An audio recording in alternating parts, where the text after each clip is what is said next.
Hi, I'm John Hinch. This is my T54. I've owned it for a couple of years. I've never actually been inside it. I've never been on the turret, and I've now arranged to sell it or swap it for an Abbot and some money. So I think I should say hello and goodbye to them. So that's exactly what I'm going to do. So are you sad to see the old fella go then? Yeah, history gone in the making there. Yeah, well, it's going to a good home, and they'll probably appear on films in the future, and people would be interested in that. It'd be interesting to see that. Yeah, it would be. Yeah, and there are 70,000 made, so it's not like if we win the lottery, get another one. Yeah, that's right. Yeah, hi. Today I'm going to be talking about the T54, which you can see in front of you. It's kind of a hello and a goodbye, because I've owned this for quite a while. Well, I've never actually been inside it, but I've now arranged to swap it, so it's going away. Anyway, this T55, unfortunately the turret's backwards, you can see the gun on it. It's a very common Russian tank. This one actually belonged to the Czechs. It's similar to the tank used by the Chinese in Tiananmen Square. They built about 70,000 of these, so it's known as the AK-47 of the tank world. You see them in all the conflicts in the Middle East, and pretty well every conflict in Africa. They've got so many of these everywhere. The Soviets put them out everywhere. I'd like to introduce Dave Anderson. Here's my cameraman. I met him on an aeroplane, believe it or not, but he seems a pretty chill guy, and he's going to be assisting me in this film. As I'm getting old, and I'm going to be careful, I'm actually going to go up the stairs and see what I can find out here.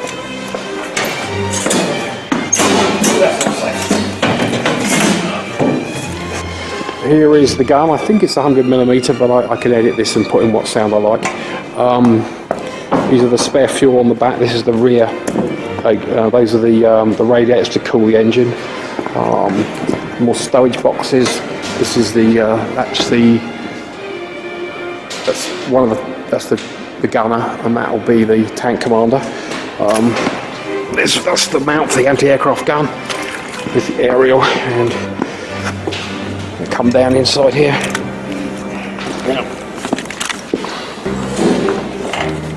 So, going in here, this is the view from the. This is the commander's turret. That's right. So go down here, inside of the tank. This is the back of the big gun. Some ready ammunition storage. I think there's some fans to keep it cool. So that'll be the. This is the gunners. It must be. Lots of bells and shells. Go down. And one thing you notice, it smells of tank. It smells of tank. I've never been inside this tank. So I'm going to say hello and goodbye. Yeah, it's the same as the British one. Yeah. It's got that smell, you know.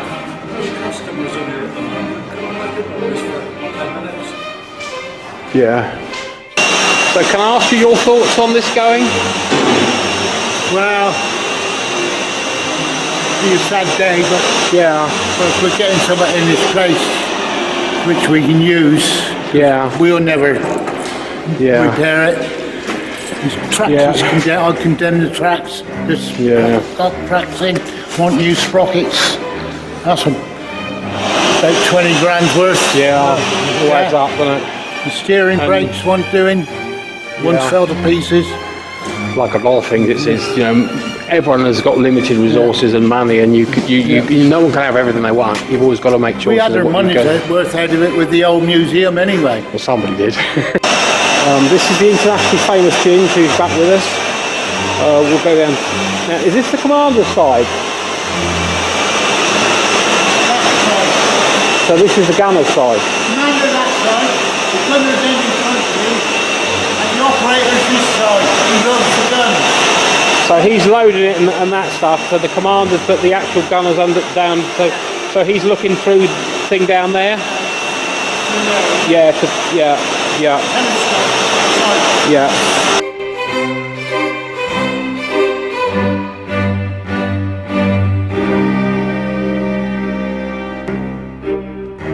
This is a T-54, it's a Russian design tank. This one is in the market called Czechoslovakia. Oh, interesting. A Cold War tank. It's basically really a scaled up T-34.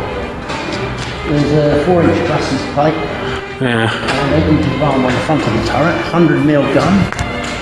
It's a very popular vehicle in the museum because people do like to get up and have a look inside. And they find out that although the vehicle looks big, it's very cramped inside. So this is the Czechoslovakian flag, that's how you know it's Czechoslovakian. Now this to me looks very similar to the tank that was on the news when the Chinese were demonstrating in Tiananmen Square. I don't know if you remember, there's a film of the single man standing in front of the tank. So is this a similar tank to that one? It would be, yes. They lots of designs on this basic chassis.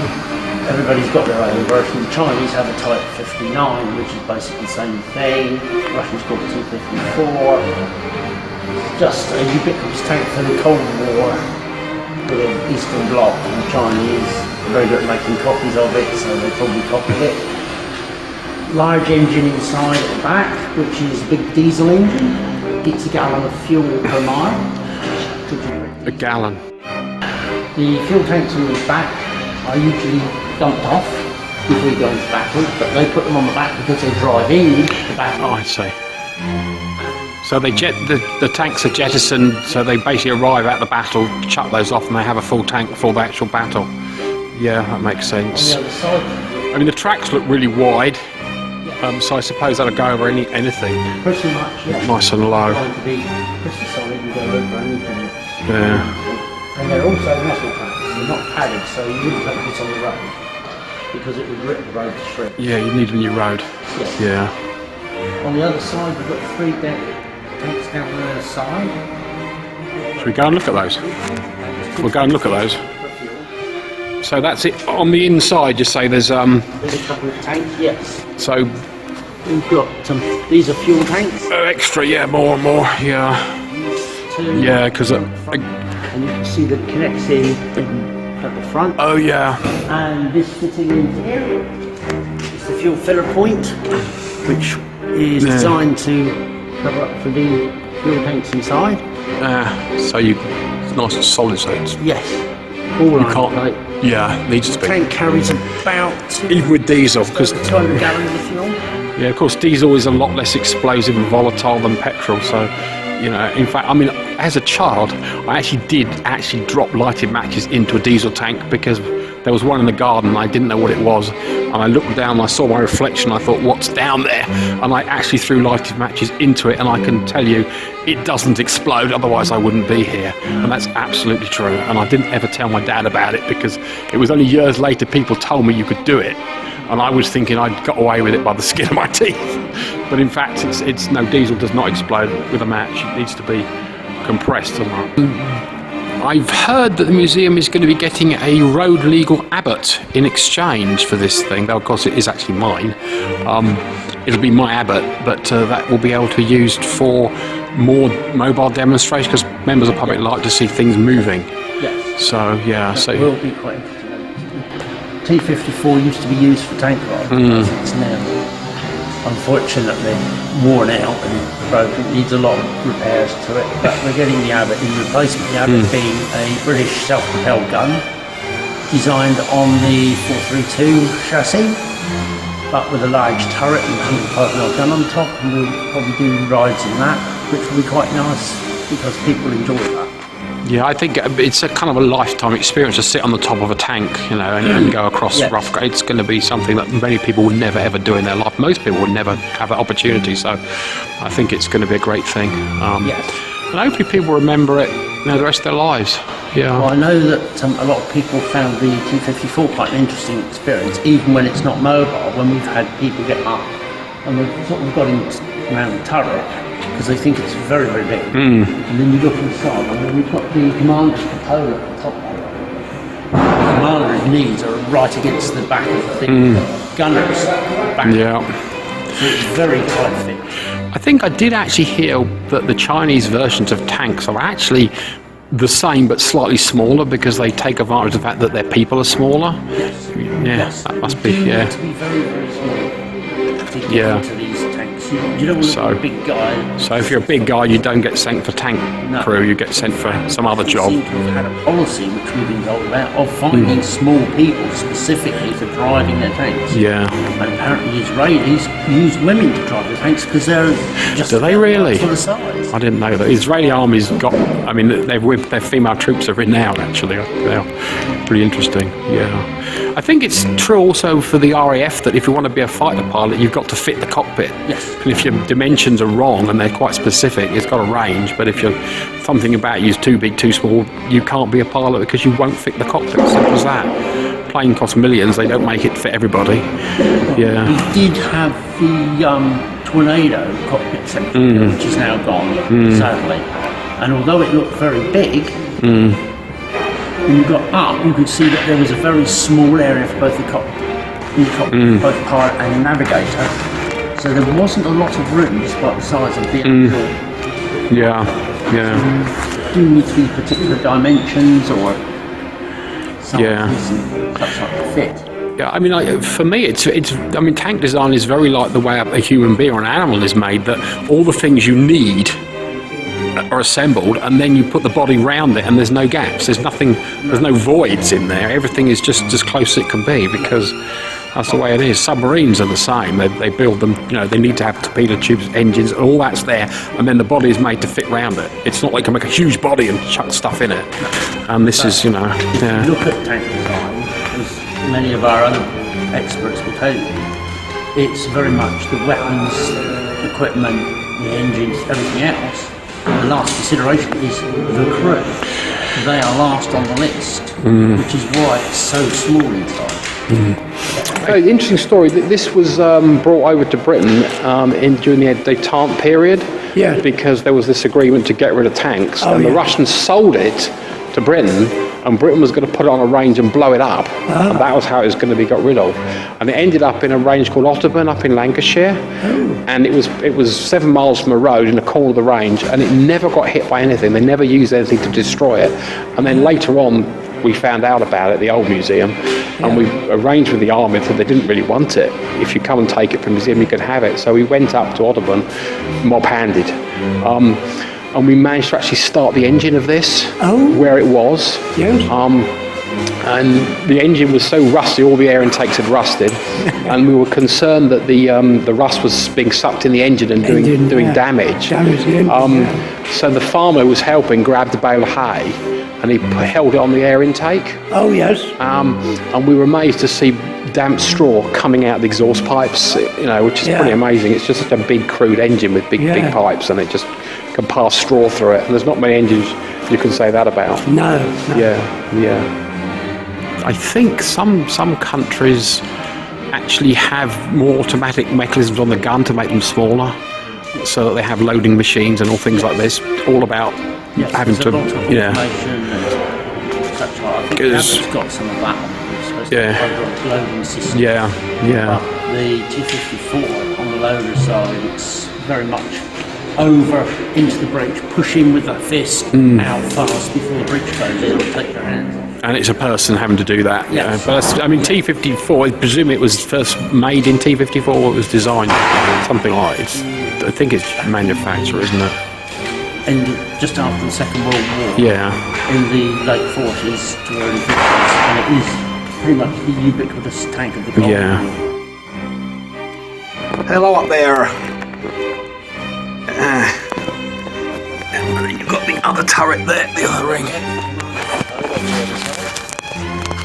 Now, presumably this is for the machine gun. Yes. Because they have half-inch machine guns on these. Yes. Similar to the American 50 caliber, 12.7mm, I think. For that. I think originally the idea was for anti-aircraft, though. It's very useful because you don't want to fire the big gun at everything. But you also just bullets are good. If you can get it in, how roughly it's been put together. It's not immaculate, polished welds. Big welds, big crude castings. Yes, and castings. But also... masses of weld. model kits you often get, they make it all look all beautifully shaped. You notice that it's not beautifully shaped, it's just Very rough casting, isn't it? worked in, and everything is just designed to slot back in. Did you say it was 8 inches on the turret, or was it less than that? Yes, Because that's there's an armour awful lot. plate at 8 inches in the I mean, the very of front, turret. yeah, Very that's front. just phenomenal. And 2 vision ports on one end of either side of the Yeah. gun. So there's no coaxial machine gun on this guy, because I know a lot of tanks have a machine gun on one side, but I don't know. I could look that up. I think we've got down that it does carry a coaxial, but I don't see a fitting for it. Well, unless one of the vision ports is the coaxial. It could be. Let's have a look down, see if anything looks like it could do. Because this one looks like it's a... You see, that could be a mount for a gun on the next to... That could be a machine gun there. I don't know.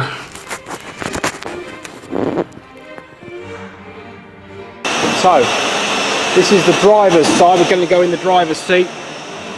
You might have seen my earlier film of the Centurion, so we'll see if it's the same inside here as well. It's a bit tighter. I'm old. Now, yeah, we've got... you can actually get to the back here. There's electric panels. We've got the 3 pedals. So I've seen film of these going through rivers. So how did that work? Well, we put up a wooden board, which is said to be for wading. Yeah, so I suppose they discovered that the water would flood over and go into the driver's cockpit and everything. So Yes. somebody came up with a wonderful solution. They stuck a bit of wood in the way. It's Which- often called a wading board. Yeah. To stop the water going in. Yeah, that's just so great. I mean, yeah, designers can't think of everything, and I suppose if it was steel, it would actually help Yeah. shells penetrate. So being wood, the shell will just go straight past it, and it won't be affect because the whole point of this angle is if a shell hits here, Yes. it bounces Yes. and clears it. Yes. Whereas if the arm was flat, it would have to just go straight through. Yes. So that's why they have the point. And obviously, when it comes to water, having that shape means that the water goes flying up it into here, Yeah. and the driver ends up drowned, which isn't very good. No. So, hence a piece of wood. Yes. All makes sense. Yeah. It's the wading board done. Useful. So these big hooks, is that to help? Big hooks are for moving the vehicle when it comes to tank transports or pulling it around. Just to get hold of it with a bit of cable somehow. Yeah. Unlike the British versions, these take strops and such Yeah. move the vehicle. Big ugly thing, isn't it, really? Yeah. You bump into And that. again, you notice the wonderful fittings are welded immaculately. All the welding. All the welder fatigue. Yes. They didn't worry about that. They just got it on there and Nope. does the job. You know, I know during World War II the Russians were great pioneers or great exponents of having troops on the backs of tanks when they went into battle, so they would drive the tanks through the German positions and then the troops would jump off the back. So I wonder if these handles are with that in mind.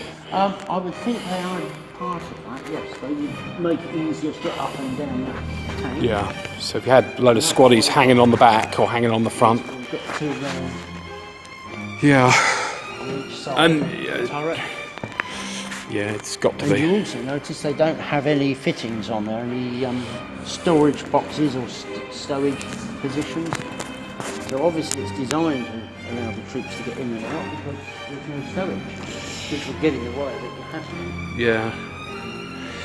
Because I say in World War II they were sitting all over the back, you know, Yeah. just sitting on the radiators. Of course, it was freezing cold, so it helped.